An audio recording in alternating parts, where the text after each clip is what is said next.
Before we begin, a small message on sharing videos. I ask this at the end of every episode, can you share this in some form of social media? And well, it doesn't really happen, clearly. So what I'm going to do this time is incentivize you with a hat. Who wouldn't want a hat? Granted, you don't need to wear it like some boy band member. In fact, they are adjustable, so take my word for it. You want to win one of these? Simply share this on your social media and tag Tools and Track in the title so I can see that you've done it. And once I know that, you will be entered into a draw. There are going to be 2 winners this week, because nobody thinks they're going to win one hat, but there's a 50-50 chance you'll get one. So get it shared and enjoy the show.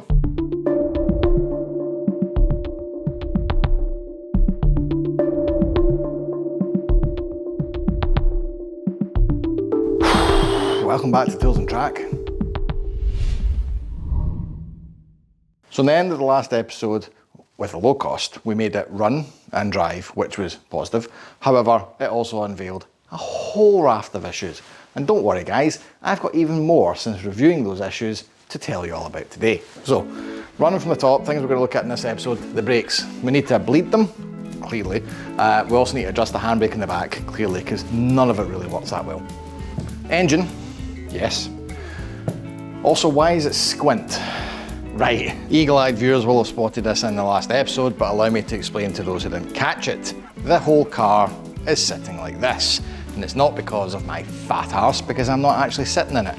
The wheel arch gap on that side is massive in the back, the wheel arch gap on this side, not so much. Now, I have actually had an attempt at what I thought was the issue by dialing in far more preload in that front coilover than that one, as you can see, and it's made hee-haw difference. So there is clearly an issue here and I can't work it out. Thoughts? One candidate might be this. Have you noticed how far canted over the engine is? Could that actually be putting all of the weight to one side and causing it to squint over? Possibly, but even if it's not, that engine just should not be sitting like this. What have I done wrong? Also, on the subject of squints, back wheel straight, front wheel sitting like this. I have completely forgotten about sorting out the camber on that, and remember, that was not going to be a simple task. It's going to need sorted now though, and I'm still not entirely sure how to do it. This is a bag of worms, we're not getting into this right now. Back to the list. Lastly, we know it runs, so let's get the loom done. First, you would think would be brakes, but no, bonnet.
There we go. All of the bodywork is now on the car. So we're finished. No, we're not. Now I need to take it all back off again to figure out why it won't run right. But for the next 20 seconds or so, it's, you know, black. Look, nice, good, isn't it? Right, let's take it all apart. So my hope here is this shouldn't really be a massive amount of effort, because my main suspicion is it's the airflow meter that's the problem here. Now, yes, I could probably wangle a way in and get the airflow meter out without taking the nose cone off, but the nose cone really doesn't match the bonnet, so it's not going to hurt to take off and give it a wet sand and get it all polished up. So we'll do that. Also, it's not, doesn't really fit right, so you know, we'll deal with that. But with some luck, I shouldn't have a tremendous amount of work here to do. We just need to deal with the not wanting power issue, and God willing, that should really be the height of it. Oh good, and I've dropped my tool. Another positive is that it is only 3 bolts to take the nose cone off. So I can't see me being into this for a long haul either. And truth be told, I don't even need to get down on my hands and knees to do it.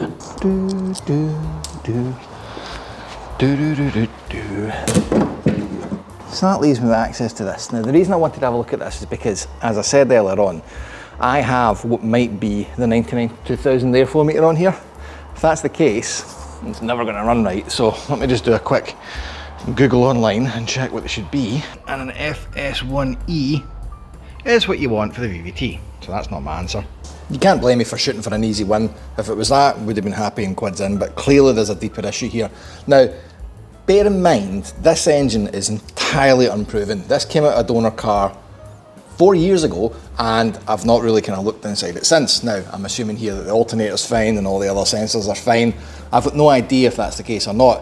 I've obviously chopped off the diagnosis port, but that wouldn't tell me much anyway. There could also be an inherent issue with this engine that I don't know about. Now, don't get me wrong, the MX-5 ran when I first got it many moons ago, see episode 1. But yeah, what could have happened since then?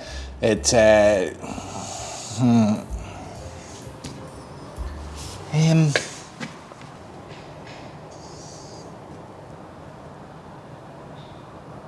the name of God.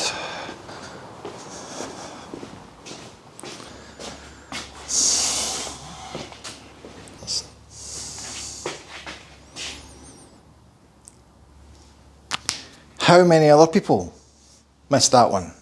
It's not just me. Yeah, I've just went and made a coffee and had a right good route through all my previous videos. We've not done that. I have managed to put the engine in, just about complete the car, and I'm like, why would I miss such a basic maintenance thing? And the reason I just thought of that is, what if the timings are tooth out, which seems unlikely, but how would I know? Because I've not checked it, because we've not done a timing belt. And it's a basic maintenance thing. Now, I did say we were not going to really open the engine up much, but why did I do that? I figured out why I did it, because if I replaced the timing belt and through my own error put it a tooth out and the car wouldn't run, I would be, have I done insert any other problem, or have I introduced a problem here? That's why I left it, but I did think I'd have to come back and do that at a later point in time. Once again, past Tommy's going to cause a problem for current and future Tommy. I'll need to order a timing belt kit, so that's in the next episode, but that's something to consider. At least it doesn't get any easier with the amount of access I've got to do the belt. Anyway, let's look at this diagnosis on the engine in a minute. I'm going to try and get an easy win here and sort out the suspension arms.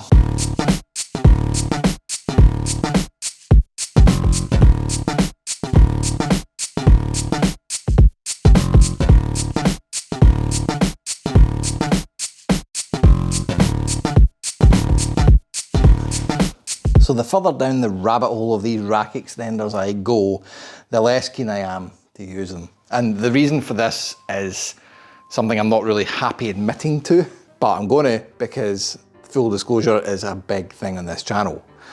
The problem here is I have not made the upper arms in the front correctly.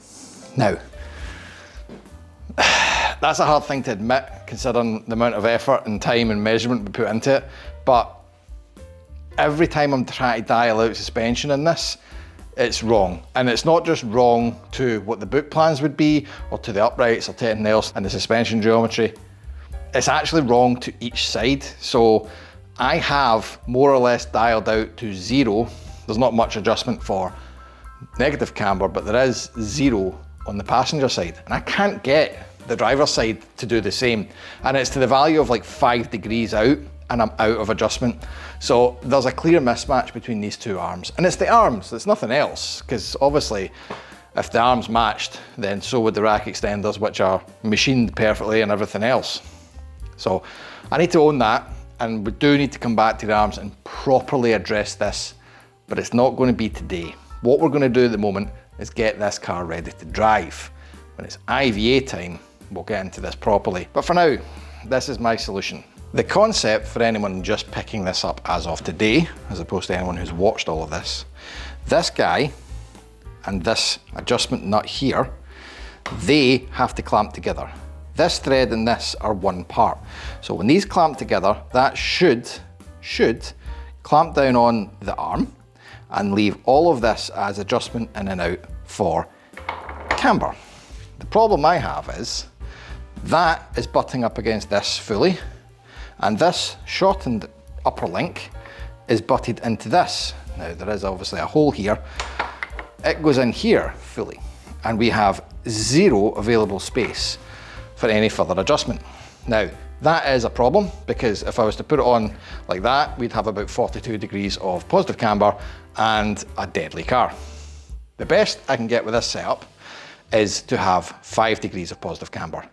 If I want to take it to 0, I would need to remake the arm, which is ultimately what's going to have to happen, or shorten this, or shorten that. Now that into that is completely home, and this to this is completely home. So we can't alter anything here to make it shorter. We cannot take this any shorter because that's already butting up against here. We can take this shorter. Now the track rod end, that is down to 25 millimeters of thread, which I will be honest is as short as I ever dare go on this. This hole here has 30 millimeters of internal thread available. So for me to take this further in, I could lose 5 mil, maybe at most here, before we have a problem. Possibly more if I was to taper in this hole here, because as you can see, this thread here would go deeper into a tapered hole and butt up against that external taper. Possibly, probably not if I'm being honest, but possibly. Ultimately, 5 mil needs to come off the outside of this, which is going to be fun because I don't have a lathe.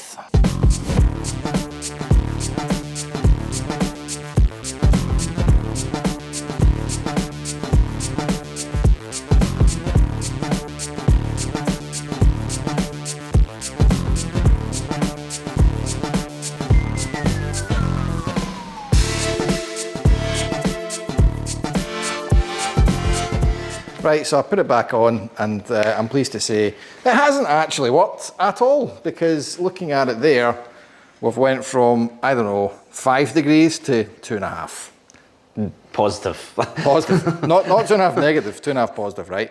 So fundamentally, that will drive it enough so I don't crash for a test drive, but this entire upper arm thing is nah.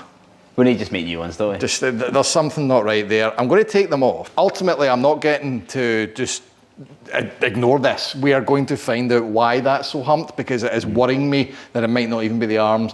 So the next stage, not today, is going to be take the arms off, rejig them, measure them, and figure out what the bloody hell's went wrong with this, because it's not right. They might have moved when you welded them. They might have a high done. chance. I mean, it's not out with realms of possibility, because they have been migged, and a lot of heat went into getting these centre barrels properly done. So yeah, it's a high chance. A high chance. But anyway, let's go to another thing in the list.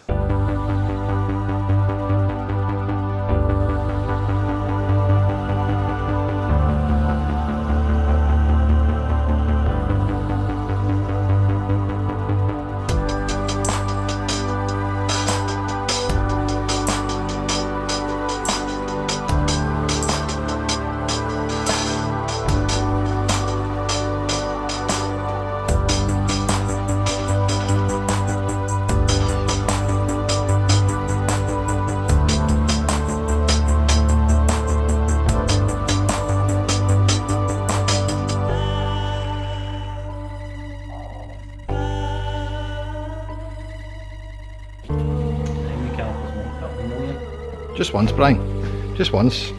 I want something to go my way.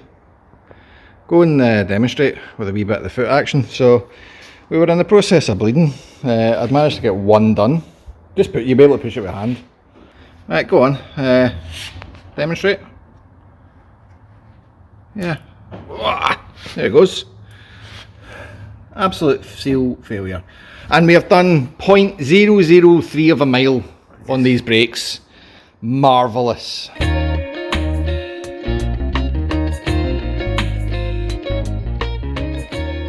Right, what was at the start of this episode next to no list is now, in typical Toes and Track fashion, quite a considerable one. And because of the problems on that list, I am actually in checkmate. We've got the car in the air with brakes that don't work, so I'm kind of scuppered for a lot of things I can do. However, brakes, we'll get to in a wee minute. Engine, I'm going to hold off on this until we do replace of timing belt, ordered on the way. Loom, well, yeah, do you know what? Yeah, loom's more or less done. We've tidied it up as best it can. That, I'm not even getting into until that's done. However, brakes, the joys of being a hoarder, we have a big box of joy, and within the big box of joy, we have actual original MX-5 brakes. Now, they are obviously pretty scabby, but they are free, and fundamentally, they are OEM, not cheap crap aftermarket nonsense like that guy that clearly has no way of retaining a seal. So what we're going to do in the next episode is actually show you guys how to do a brake rebuild, which I should have really done at the start rather than just replacing stuff, because it's not really in the spirit of what we're doing here. So the pair of these, we'll get them shop lasted and whatnot, but we'll actually go into the deep dive in how to do a piston replacement on this. Also, we'll do the timing belt, and well, let's face it, everything else that I find out that's wrong with the car between then and now. If you just found this, good, hope you kick around. Like, bell, subscribe like every other YouTuber on planet Earth tells you to do. Also, share it, go on, please, do us a solid, get a share. Facebook, Instagram, I don't care, just do the share. If you want to support a bit more than that, patreon.com/toolsandtrack. We have more merch coming if you are into the fancy logo stuff that we have. And until next weekend, guys, drive safe and check your brakes.